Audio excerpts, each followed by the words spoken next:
Question 15 का solution करते हैं। जो कहा गया consider the experiment of throwing a die.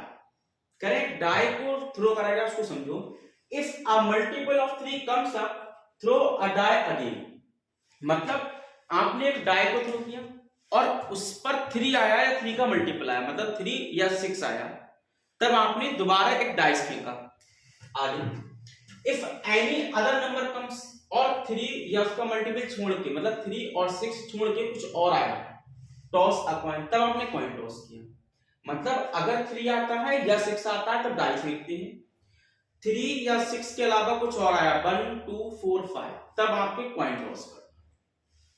Find the conditional probability of event the coin shows a tail. तो कह इसकी प्रोबेबिलिटी फाइंड करो कि कॉइन ने टेल शो करा, जबकि गिवन है एटलीस्ट 1 डाई शोज 3, जबकि ये पता है कि एक डाई ने कम से कम 3 दिखाया। ठीक है, तो सबसे पहले सैंपल स्पेस, मान लो डाइस पर आया 1, फिर कॉइन फेंकना है, तो 1 के साथ हेड आ सकता है, 1 के साथ टेल आ सकता है। फिर मान लो डाइस ने दिखाया 2, तो 2 के साथ हेड आ सकता है, 2 के साथ टेल आ सकता है। फिर माना डाइस ने दिखाया 3, अब डाइस ने 3 दिखाया, मतलब अब फेंकना है डाइस, और अगला डाइस क्या दे सकता है 6 नंबर, यानी कि 3 के साथ 1 दे सकता है, 3 के साथ 2 दे सकता है, 3 के साथ 3, 3 के साथ 4, 3 के पास 5 और 6। समझ पाए?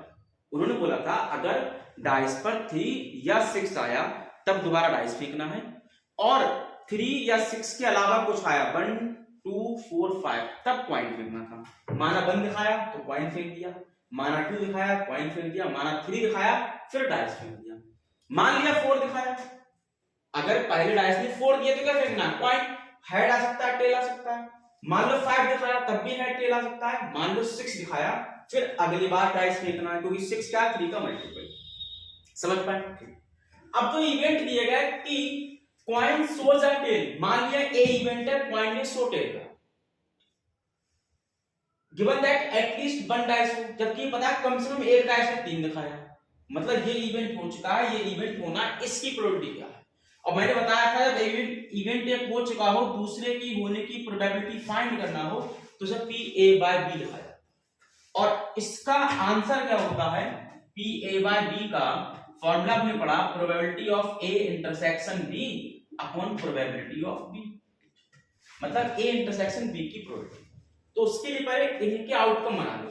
देखो ए इवेंट का सैंपल स्पेस क्या, कॉइन शोज टेल, कॉइन ने टेल शो करा, कहीं पर करा उससे मतलब नहीं है, मतलब यहां टेल आया, यहां टेल आया, यहां टेल आया, यहां टेल आया, मतलब 1 टी 2 टी 4 टी और 5 टी, ये आउटकम हुए ए इवेंट।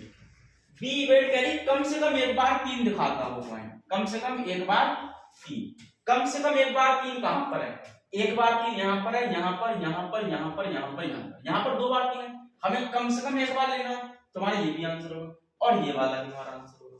यानी कि 3,1 3,2 3,3 3,4 3,5 3,6 और 6,3, ये हमारे ठीक है ए और बी इवेंट। अब ए इंटरसेक्शन बी, क्या दोनों में कुछ भी कॉमन है, कुछ कॉमन नहीं है, यहाँ पर 1 टी 2 टी 4 टी 5 टी, यहाँ पर टी वाला ही 1 2 वाला ही, यानी कि ए इंटरसेक्शन बी एक 5 सेट है। जब ये 5 सेट है तो probability of A intersection B कितना, 0। क्या बोला गया, इसमें कोई एलिमेंट ही नहीं है, जब कोई एलिमेंट ना हो तो इसकी प्रोबेबिलिटी 0। अब यहां पर रखो इंटरसेक्शन की प्रोबेबिलिटी 0, नीचे बी की प्रोबेबिलिटी, बी में कितने आंसर है देखो, 1 2 3 4 5 6 7 7, कितने में से 36 में से, क्योंकि डाइस 2 बार निकल गया, 0 अपॉन समथिंग 0, सब खत्म, आंसर आया